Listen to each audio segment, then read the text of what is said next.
कुछ इश्क था, कुछ मजबूरी, सो मैंने जीवन वार दिया।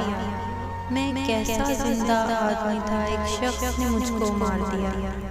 एक सब शाख गुलाब की था, एक दुनिया अपने ख्वाब की था।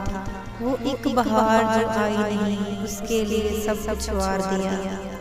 ये सजा सजाया घर साथी, मेरी जात नहीं, मेरा हाल नहीं। ये सजा सजाया घर साथी, मेरी जात नहीं, मेरा हाल नहीं। ऐ काश तुम कभी जान सको जो इस सुख ने आज़ाद दिया। मैं खुली हुई सच्चाई, मुझे जानने वाले जानते हैं। मैंने किन लोगों से नफरत की और किन लोगों को प्यार दिया। वो इश्क बहुत मुश्किल था, मगर आसान था जीना भी। इस इश्क में जिंदा रहने का मुझे ज़रूरत दिया, बिंदा दिया। मैं रोता हूँ और आसमां से तारे टूट कर देखता हूँ उन लोगों पर जिन लोगों ने मेरे लोगों को आज़ाद दिया।